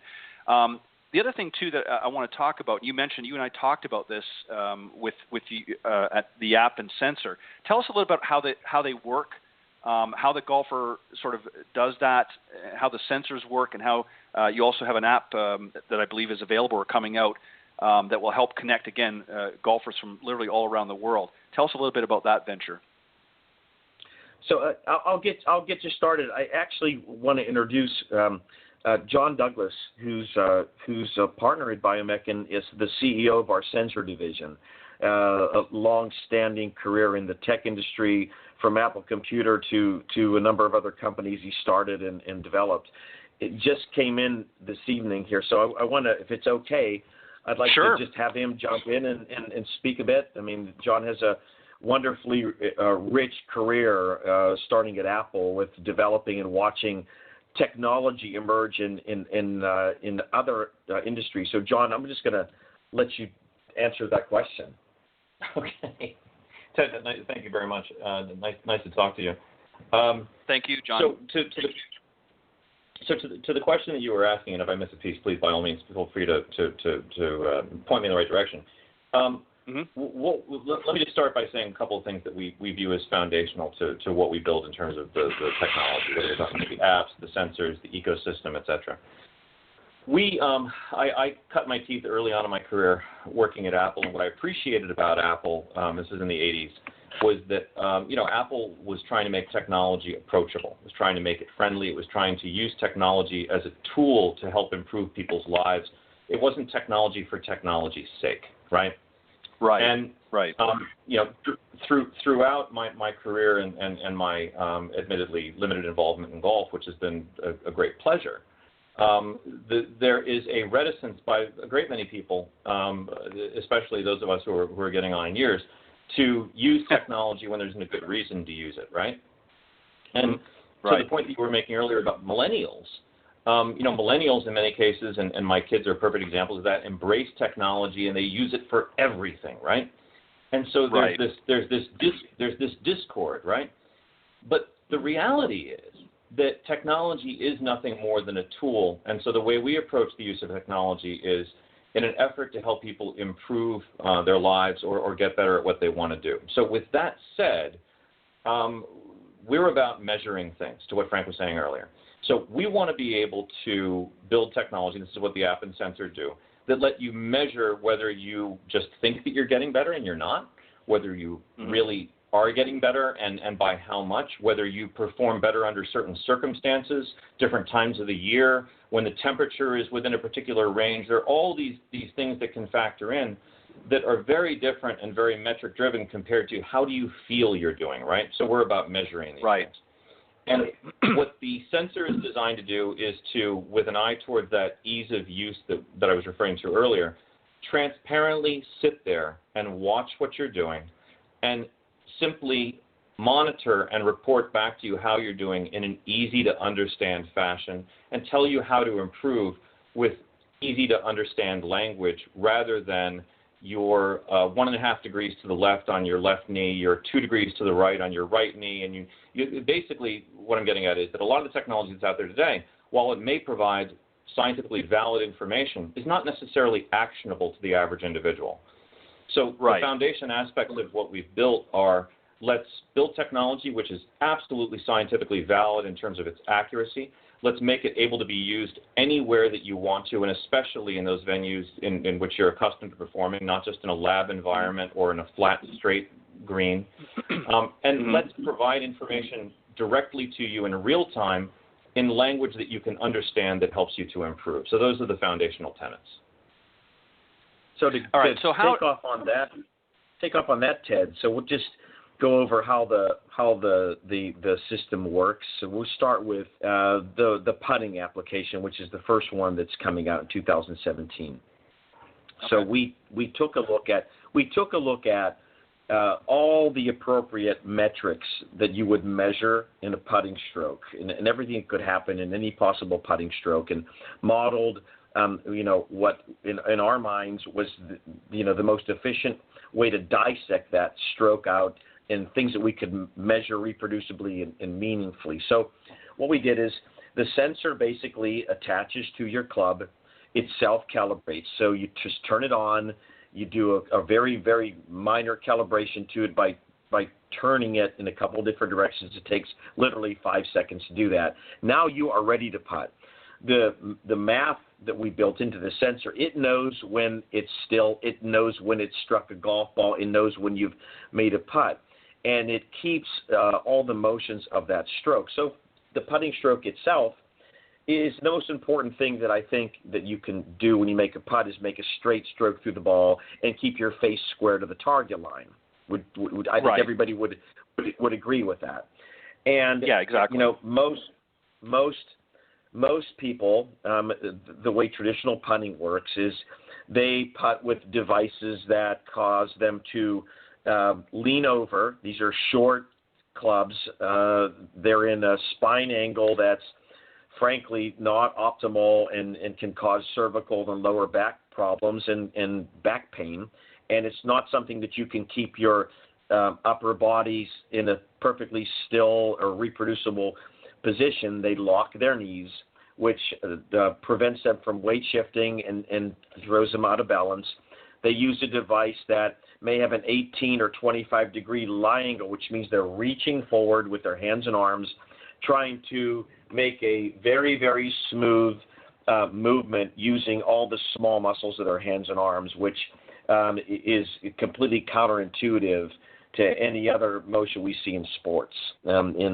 So what we did at BioMech is, and not that you can't putt that way, because you can, but so what our sensor shows you is if you're going to putt like that, it shows you where the deficits are. So maybe with traditional putting, maybe from 6 feet in, you're okay with that. But when you go out to 12 or 20 feet and you have to really accelerate and your face starts to move all over the place and it's deflecting and the face angle's bad in all directions, we're able to detect that what that's doing to an accuracy of 1/100th of 1 degree. We're able to pick up the linear and angular acceleration of that putter, so we know when you're decelling, when you're accelerating, when you're slowing down, when you're doing all these kinds of things. And then we score those particular parts of the stroke, from your backstroke to your forward stroke to your follow through to where you strike the ball, based on the empirical information we get on how you move the putter. So we don't assume anything here. We don't create any algorithms that don't exist. We're simply measuring exactly what that putter's doing, And then if we identify that you're pulling across the putt or at a particular distance, we'll tell you that. And then you can use the system to try to, not pull so much to the left, or not come up over top the ball, or not hit down on the ball, or not keep your face open, or not decelerate. So, these are simple things that we can help you fix. And as you work through this, you can then take a look at each report, and you can look at what you're doing properly. So maybe your backstroke is really, really good. You take it back straight, you keep the face square, but maybe when you come through your forward stroke, you start to do strange things with it based on the length of the putt and this sort of thing. And the sensors, it will pick up every single thing you're doing and tell you that, so you don't have to guess. But it's very, very simple, and it happens in real time. So if while you're putting, the sensor is telling you how to correct what you're doing, it's much like having an instructor behind you saying, no, no, no, yes, yes, yes, you're going to the left, pull to the right, do this. And rather in a few minutes, you're able to make changes while you're doing the stroke, rather than trying to go back and watch a video or try to analyze your stroke compared to somebody else's, which we really don't like to do. Not that there aren't really great putters or not, but everybody is different at every age and whatever deficit you have. And the goal of what we do is to make you the best putter wherever you are in that particular point in your life, and not try to turn you into one of the top PGA touring putting professionals on tour who you're never going to be, right? That's just not going to happen. Right. So it's unrealistic to try to get you to do exactly what they're doing, because you're never going to be them. But in short, it's a very, very, very easy system to use. So how much, let me ask you guys, how much information, you've touched on some of the different things, the different feedback information that you're going to get with the sensor. So if I understand it correctly, the sensor, of course, is going to connect with the app. Is that correct? Correct. Yeah, the sensor connects with the app, and it's displayed on the iPhone and the iPad and the iWatch. Okay. So let's taking a scenario then. So I'm going to be able to get real-time feedback from this sensor. So if I'm out, just say if I'm playing a practice round, for argument's sake, to test it out, I'm going to be able to get real-time data, if you will, from my experience at that particular time. I'm not going to have to wait, later on. It's basically going to translate whatever data it's going to accumulate through the sensor into that app. So I'll be able to see it when I walk off the green, correct? You can see it while you're doing it, while you're putting. It is one of the things that we've done is we're very firm believers whenever you're developing a training system, and this applies to animals, it applies to people, but real-time feedback is absolutely crucial to reinforcing correct behavior, right? Yeah. And it's exactly. the same reason why if you're training a dog, you don't correct the dog 5 minutes after they did something incorrectly, and it doesn't work well. And the same is true of people. So our goal is to have the shortest distance possible between you performing the correct action and incorrect action and providing you with meaningful feedback. So it literally is in real time. And we then carry that one step further, because to the point that you were making earlier about working with professionals, if you're working with a professional who wants to watch you putt over the internet in real time, they're going to see that same information in near real time with a nominal delay of transmitting that data over the internet. So you're literally, again, able to work with somebody remotely in near real time as well. So that's fantastic. Let me ask you this as well in sort of conjunction with it. So again, let's say, I've gone out today and I've used the sensor and the app, and I've gathered the data for the day. Maybe I've just putted on a few different greens just to sort of test it out. So it's provided me with some sort of a report, and we'll talk about that in a moment.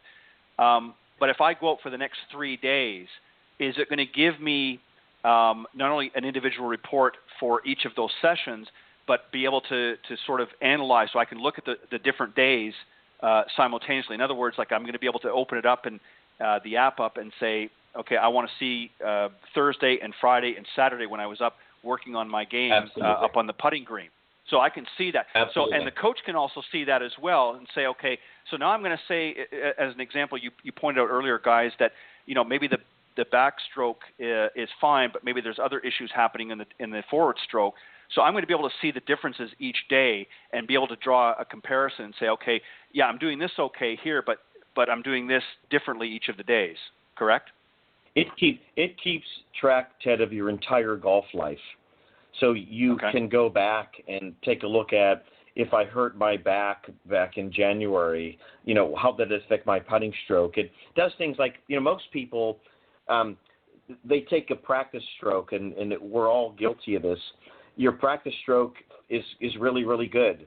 And then we have like hitting anxiety, if you will. We get up over the ball. So we can take a look at what your practice stroke looks like, and then how that differs from your actual real stroke when you're going to move the ball, and take a look at what the difference is. And for most people, that difference is really what they have to work on, isn't it? So we can identify all these sorts of things, so you don't have these problems anymore. And again, you can store these data. We can mine that data any which way that you want, and this is where it gets fun for the teaching professionals. So once this gets out there in the world, we're going to be capturing large amounts of data from golfers everywhere, and we're going to have probably the world's largest repository of data about motion in the golf swing. And I think that information is extremely important to get into the hands of the teaching world.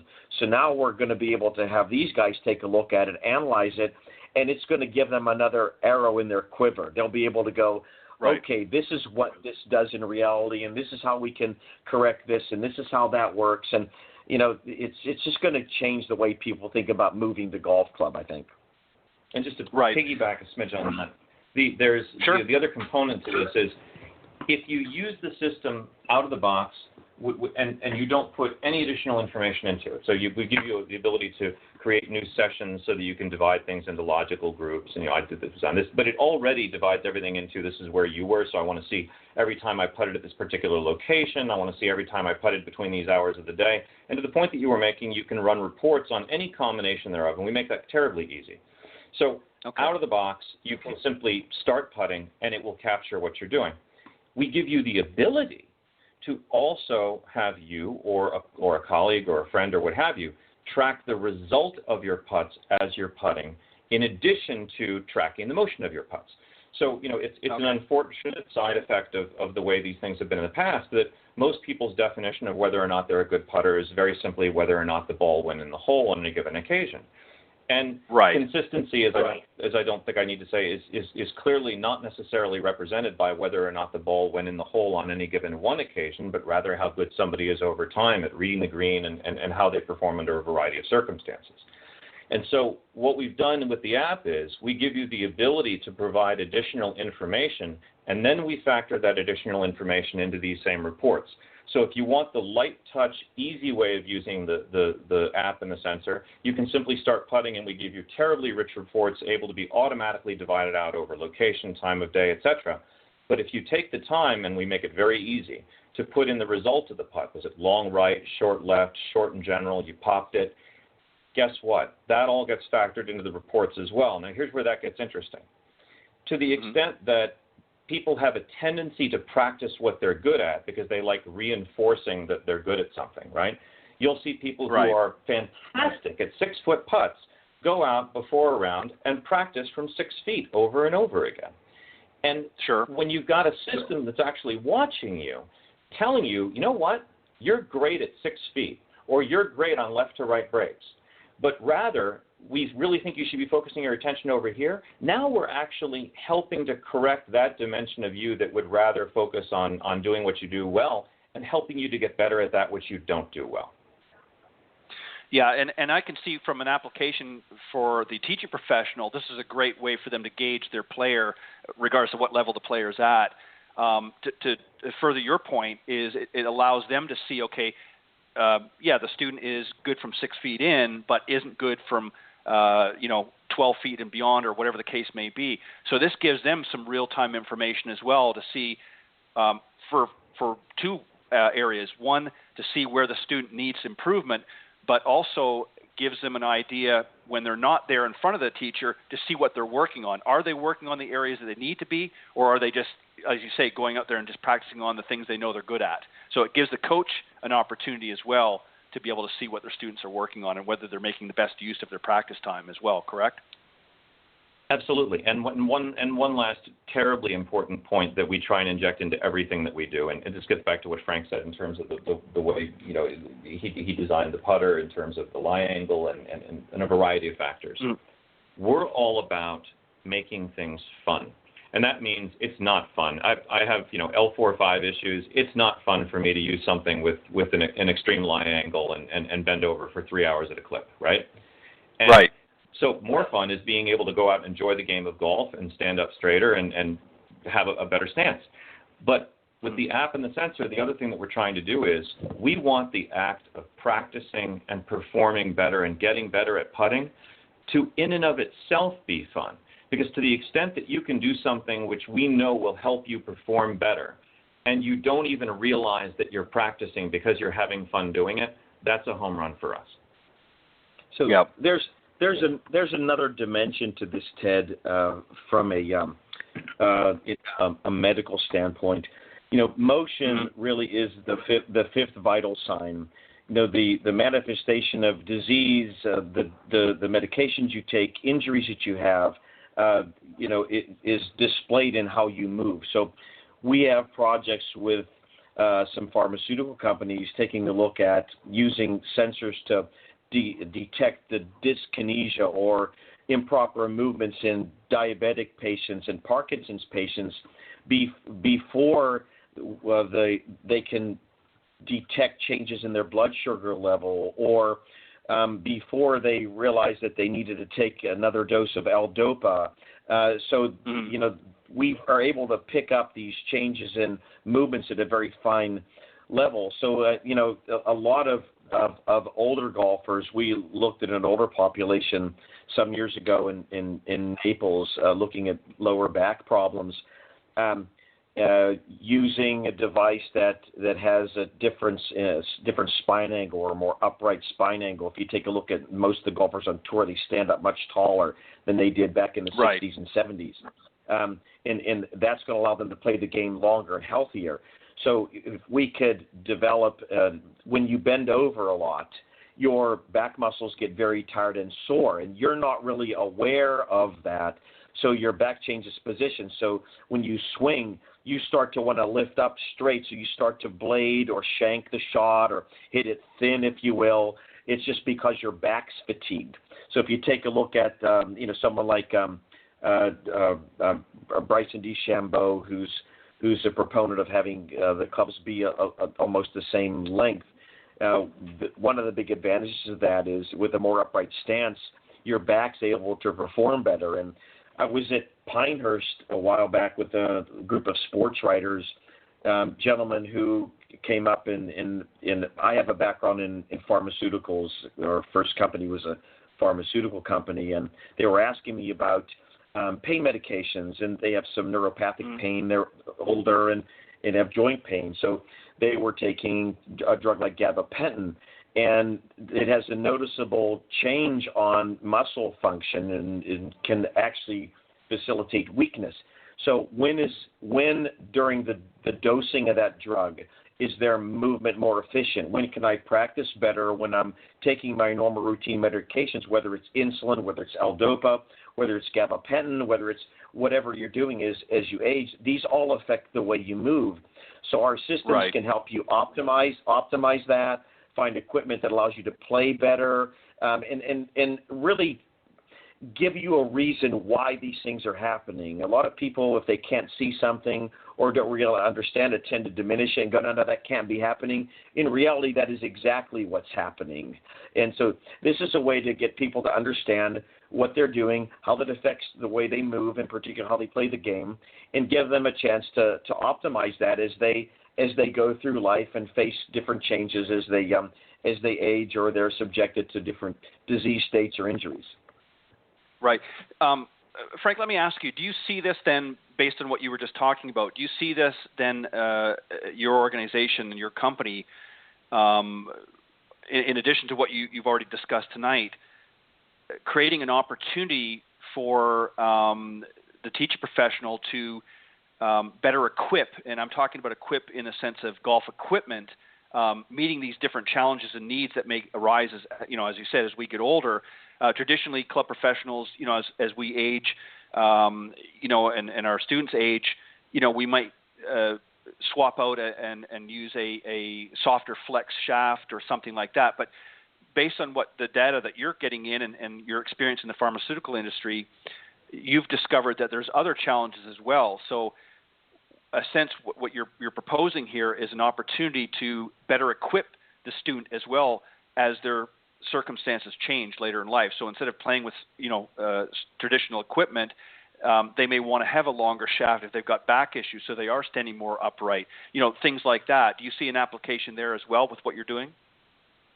Sure. We have a product that'll be available to the medical community, mainly orthopedists and physical therapists and trainers, early 2017. But we're going to make it available to golf professionals that can actually do a very, very rigorous range of motion analysis on somebody before, right, during, as they go through their golf instruction. So if I have a lower back problem, or if I'm age 55 and I don't have any of my elastic collagen anymore, and I can't bend properly, and I've lost some quad strength and all these kinds of things, what we can do is now the golf professional can quickly and easily assess where that patient can move, and not only do that, and can take off on all the good work that the TPI has done to tailor-make sure, training programs that not only can they do through TPI or through a trainer, but through the golf professional themselves or with them alone. So they know how to right, exercise and try to not just correct these things, but hopefully minimize them as well, so they can move better, play the game better, strengthen the muscles that they need to make the proper motion, and that sort of thing. And it's an iterative process. So if I don't exercise and I go take lessons and I get a trainer, is my training regimen actually helping me? So we can now measure that and say, well, maybe you shouldn't be doing these exercises. You should be doing these, and these are helping, and these aren't. And there's no real limit to the information that you can apply to whatever motion that you want to make an improvement in. And we can do it. The beauty of this is it's affordable. It's less than $10 a month. You get access to all this information, and it's accessible because you can take it anywhere you go. And standing on the shoulders of some of the pioneers in this industry, in the golf industry, that have wonderful technology that's available on site or at a teaching academy, and this kind of takes that concept and gets the people to, when they're there using that equipment and generating that data, they can now use our product and take it out wherever they are. And now the two bits of information can merge, and the teaching professional that teaches somebody at the academy can now give the student our sensors. They can go out and practice, and when they come back and go into whatever machinery or technology that they use, there's some consistency in what they're looking at. Right, and I like the fact that that they are able to take that information, and I mean, obviously we travel more than what we did 20, 30 years ago even, and sure, a lot of people, whether it be business types, business people, or even vacationers, if they're going somewhere, they can use this technology to better help their game and so forth, without always having to go to a clinic or having to go to a facility to get access to some of that same information. I want to very quickly talk, because I knew this was going to happen. We're running through time so fast here. It's a very interesting discussion, but I want to give you an opportunity to talk about another product, and you kind of touched a little bit on it, but you didn't really come right out and say it. You have a putter called the AccuLock Ace Putter. It's very unique design, very different than what I've seen out in the market. Talk a little bit about that, Frank, if you will, and what some of the feedback from some of the professionals that have assisted in that as well. Sure. So one of the things we wanted to do was take a look and validate the motion assessment tools that we develop, and these are very complex sensors capturing a lot of complex data, and as you would expect, the math behind that is fairly rigorous and complicated. But at the end of the day, when we do it right, the information is correct, it's defensible, it's accurate, it's statistically significant, and it's for lack of a better word, it's real. So we decided to take a look and test that, and develop a club, if you will, that came from those data. So we decided to take a look at putting, because if you're like me, putting is more than half your game, and it's something that that we've all been taught is sort of this mystery. Well, putting is a very simple motion, and actually it's the smallest part of the golf swing. It's the impact zone of every golf swing. So you literally putt the golf ball every time you swing the golf club. Most people just don't realize it. So we designed a three-dimensional box where we thought if we kept the putter in this box and using the information and knowledge that we know about the proper muscles to use to make that stroke, we developed a series of equations and modeled that, and the solution to the equations was this putter.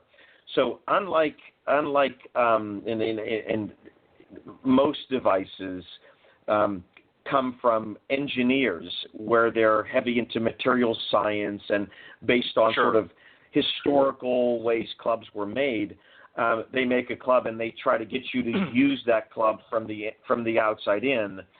We at BioMech, and we are our name, so biomechanics, you cannot make the mechanical motion without understanding the biology.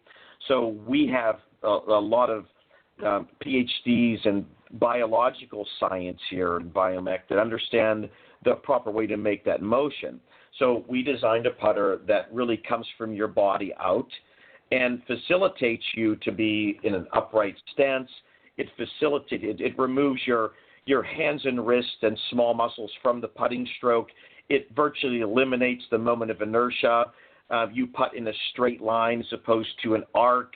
So if we can help you, use what we call more like an orthotic approach, where the device actually helps you make the motion better, then you win. So we've had a lot of success with this putter. We've had a number of PGA professionals are playing it and have played it on tour, practice with it. We have it worldwide. We have professionals across the globe using it. We've won quite a few professional tournaments with it in the last year, and it's helping a lot of people, not only helping them putt the ball much better, but it allows you to your body to be used so there's a mechanical advantage to putting the ball. So this becomes energetically efficient. It's easy to use this putter. And if you go on to www.biomechsports.com, you can see how it's used, videos and how it's used, and I think most people have seen it out there. But if you did nothing else but try it out, it's going to put you in a much more balanced way to putt the ball. We don't putt using locked knees and hands and arms. This stroke facilitates a nice weight shift. You're putting with your core and the mass of your body the same way you putt or you swing the golf club for every other shot. It allows you to gauge the distance better because the face stays aligned and it's against your leading arm. You hardly have any face rotation. Where you aim this ball, that's where it's going to go. For a lot of reasons, we've removed a lot of the issues that are out there with traditional putters, and we're hoping people can take a peek at this. And once they try it, and I'll not that I'm trying to sell this because I do believe the product does work empirically. Once you putt with this putter, you won't go back and use your old one. This is simply a much more efficient, easier, better way to putt the golf ball. And everybody's obviously looking for, I guess, I don't want to use the term competitive edge, but they're looking for an edge. And one of the things that, and I mean, there's a lot of great products on the market, and certainly I don't want to say that there aren't some other great putters out there, but you're right in what you said earlier is that traditionally most of the manufacturers or producers of other equipment out there designed the product first, and then you've sort of got to move in motion based on their design, where basically what you've done is the reverse process. You've studied the motion of the body and built a product based on that motion. Would that be a correct assessment? And that's exactly what we've done, and that's the way we believe the science should work. And we're not professing that our putter is for everybody, or everybody needs to have it. Sure. But what we can do with the app, even though I hope everybody would do that, what we can do with the app, Sure. the app will show you exactly what you're doing with your putting style, with your putting stroke, and with your putter. And it will allow you to become the best putter you can be with yours. And if you reach a point where you say, I'm really good with my putter from, inside of 12 feet, but when I get outside of 12 feet, this particular way I putt or this particular putter itself isn't working for me, it will allow the teaching professional or you or the equipment person to say, well, maybe you should try this device. And then rather than going, well, I like the way it looks or I like the way it feels, you take it home and you put it on our app and you can see whether it's better or not. Right. There's no guesswork here. And now we're really getting the proper machinery or equipment into the people's hands, and using this app, it will help them become a better putter with whatever putter they have. And I just want to touch on one quick point about the data in regards to even this. So in medicine, we're able now to capture data on everybody's electronic medical record. So if you switch hospitals or clinicians, physicians, you can take your medical record wherever you go. With the tools that we have on the sensor side, if I'm taking lessons from you, Ted, in Florida, and I decide to move to California and I want to go use a different professional, I can take my golf record with me. So I don't have to go to a new person, and they don't have to take a look at what your weak and strong points are. They can go back, examine this data, and now that person can continue to teach you what you need to teach. And in medicine, we're all about continuity of care as you move from one professional to another, and golf is the same thing. So being able to take your records from one place to another is going to help a lot of folks not just stay better, but keep that continuity in place. Yeah, and that's extremely important, because you're right. I mean, we all, again, and this is, again, not as a criticism to my fellow instructors out there, but, sometimes personalities don't mesh, and somebody wants to try somebody else, and they don't want to feel like they have to start from ground zero again every time they move somewhere. And it's the same thing as if you're going to a doctor. You want to be able to take that information with you. So, and I see that being a very valuable opportunity for the golfers out there to be able to take that information that they've, amassed over maybe months or years or whatever the case may be, and whether they're moving to a different state or they're just maybe moving to a different instructor, being able to have access to that information. We've only got a few moments left, and as I said to you on the phone the other day, Frank, I want to invite you to come back, and John, you're welcome as well in future conversations, but we have a segment at the beginning of my shows called the Coach's Corner Panel, where I have a variety of PGA and even LPGA professionals that come on the panel discussions each week. So, Frank, you and I will talk about this at a later point, but I want to have you guys come back on periodically, and any others from your organization or affiliates, to have some real more in-depth conversations on the panel discussion, and give some of the professionals an opportunity to maybe ask some questions as well. So I want to extend that invitation to you as well, Frank, and again, we'll talk about that afterwards. But I want to take this last couple of moments that we have to talk about something else, which I think is fantastic. I was reading through the notes, and it's BioMech's partnership with the American Parkinson's Disease Association. Tell us a little bit about how that came about, and how people can get involved to help in that cause.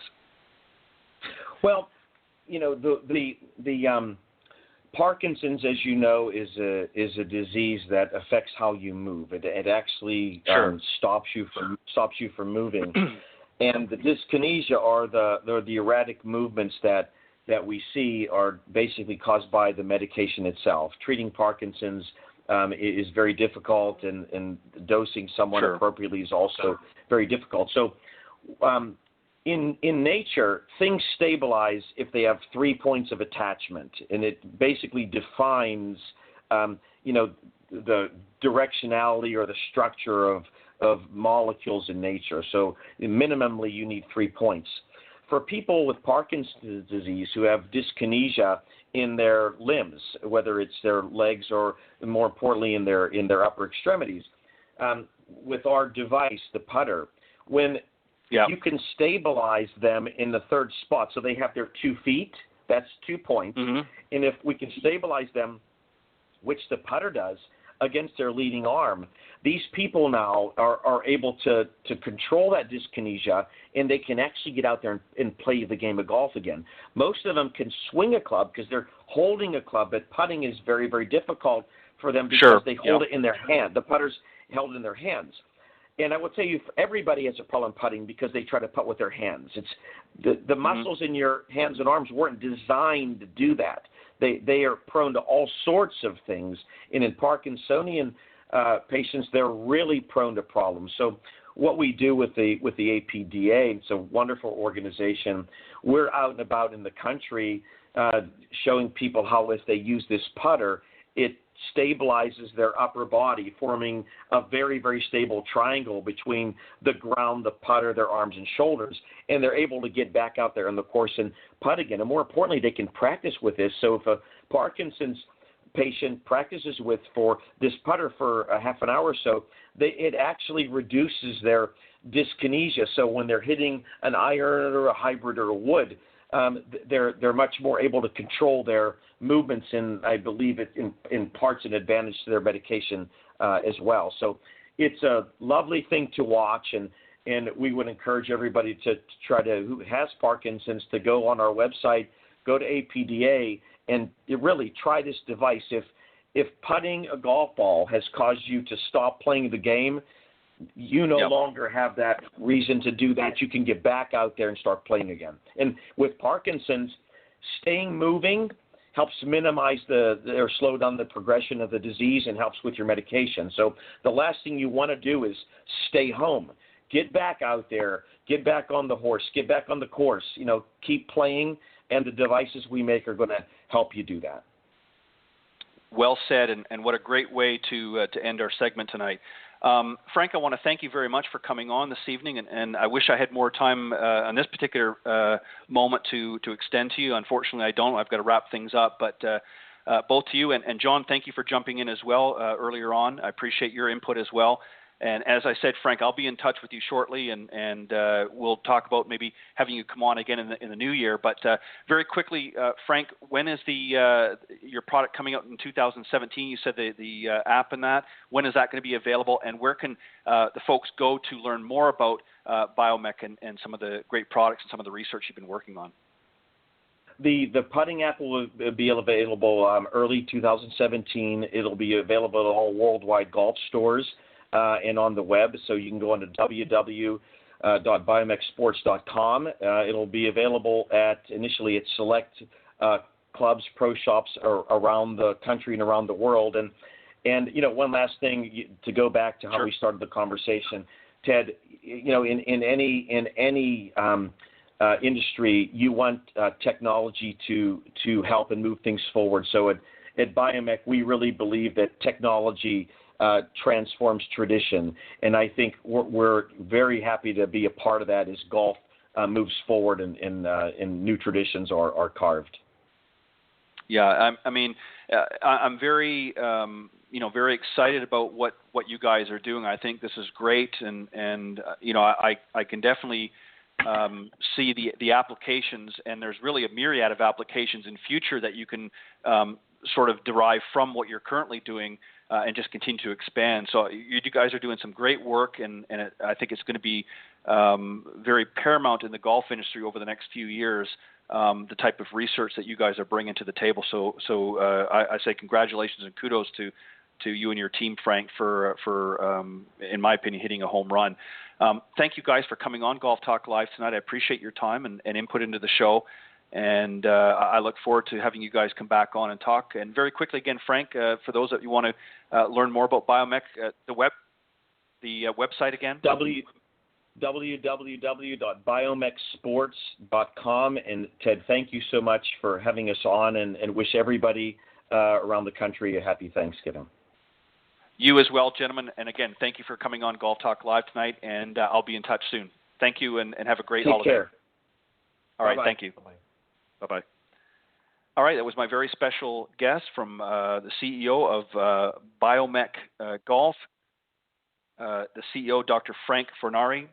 and great product, and I can see some great things happening with what they're proposing to do and here in the near future. So we'll stay tuned for that, and I'll keep you updated when that app and so forth becomes closer to its available date.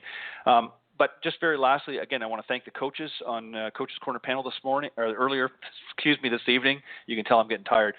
Clint Wright, Pete Buchanan, and Brian Dobby, thank you very much, guys, for all of your input.